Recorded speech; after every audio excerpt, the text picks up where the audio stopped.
Once upon a time in a faraway kingdom, there lived a beautiful princess named Rapunzel. She had long, flowing golden hair that reached all the way down to her ankles, and she loved nothing more than to climb up the tall walls of her room in her tower using her long locks. One day while she was brushing her hair, Rapunzel noticed that one of her hair ties was missing. She searched everywhere for it, but it was nowhere to be found. And then she remembered that she had been wearing it the last time she climbed up her tower, so she decided to go back and look for it. As she made her way to the top of the tower, she noticed something strange. The walls were covered in a thick layer of fog, and she couldn't see anything through it. But as she pushed aside the curtains and stepped outside onto the battlements, the wind suddenly blew the fog away, revealing a sight that made her gasp in amazement. The entire tower was spinning around. It spun so fast that Rapunzel could barely keep her footing. She clung to the wall for dear life as she watched in disbelief. The furniture was flying all over the room, and her bed was spinning in circles like a merry-go-round. But as quickly as it started, the tower suddenly stopped moving, and Rapunzel, still shaky from the experience, looked out of the window to see what had happened, and she saw that the reason for the tower's sudden spin was a magnificent hot air balloon. It was shaped like a giant flower, and its petals were made of colorful silk that shimmered in the sunlight. And at the controls stood a woman with a kind face and a warm smile. And Rapunzel couldn't help but feel a sense of wonder and excitement as she watched the balloon float away into the distance. Now, confused and a bit scared, Rapunzel decided to do the only thing she could think of, and she climbed down her hair and went to find the king and queen. When they heard what had happened, the king and queen were deeply troubled. They couldn't allow their daughter to stay in a tower that was just going to randomly spin around and put her in danger. So they called together the royal advisors and the best engineers in the kingdom to come up with a solution. They inspected the tower, trying to figure out what could have caused such a thing to happen, but they were all baffled. It was a sturdy, well-built tower, and there was no logical explanation for it to start spinning on its own. Now, as the days turned into weeks and still no one could figure out what was wrong with the tower, Rapunzel became increasingly upset. She missed climbing up her tower, and she missed the freedom that came with it. She felt like she was being punished by her own tower, and she just didn't understand why. One night, as she was lying in bed, unable to sleep, she had an idea. She decided that she would try to climb up the tower again, but this time she would pay close attention to what happened and try to figure it out herself.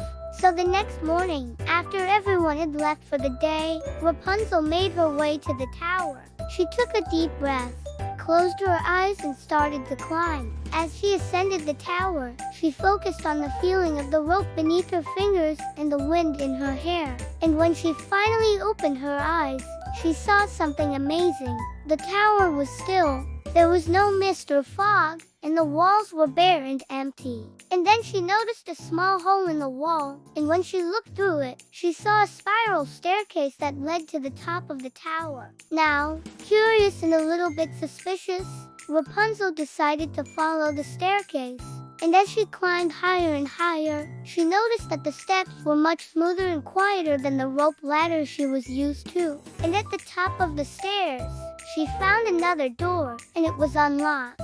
So she pushed it open and stepped inside. Now, the room was small and dark, and Rapunzel couldn't see anything at first. But then she noticed a faint glimmer of light coming from the corner, and when she walked over, she saw a tiny keyhole in the wall. She remembered that one of her hair ties was missing when this whole thing started, and she wondered if it had something to do with this keyhole. So she took out the matching hair tie from her bag and she put it in the keyhole. And to her surprise, the keyhole lit up and a secret passageway opened up behind the wall. With a mix of excitement and trepidation, Rapunzel stepped through the passageway and found herself in a long, winding tunnel. She walked forward, her heart pounding in her chest, not knowing what lay ahead. After what felt like hours of walking, the tunnel opened up into a large cavern, and Rapunzel's jaw dropped in amazement.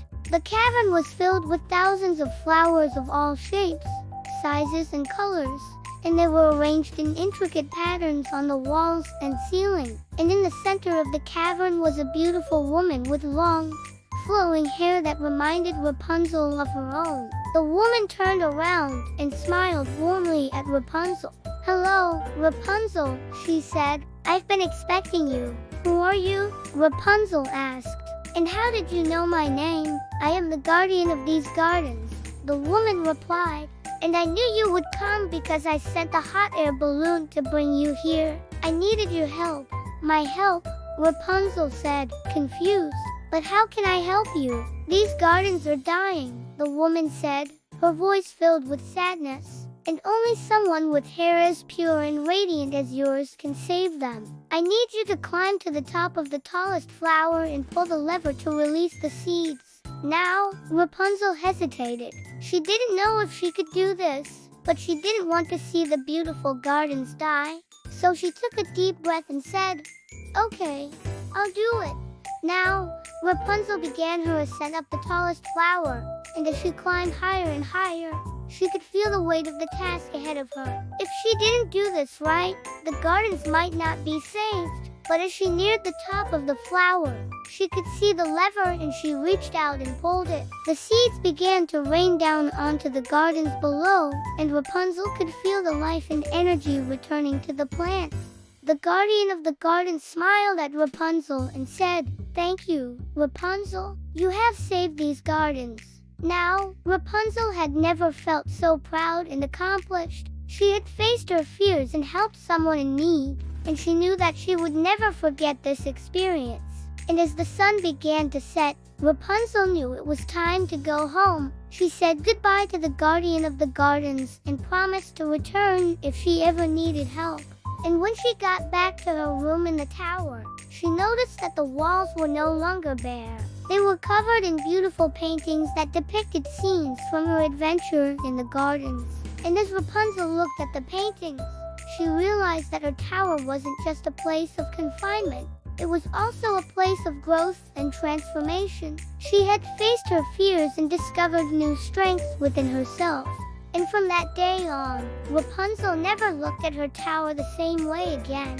She learned that even in the darkest of times, there is always hope for something beautiful to grow. Now, Rapunzel continued to live in her tower, but she was no longer afraid of the spinning. She had faced her fears and conquered them, and she knew that no matter what challenges she faced in life, she could overcome them if she had the courage to try. And that's the end of our story. The end. All animation and pictures are copyright free and used under fair use rules. This cartoon was made possible by the generous support of our viewers. If you would like to help us make more great videos, please consider supporting us. Thank you for watching and see you in the next video. Don't forget to subscribe to our channel, Hanum Cartoons.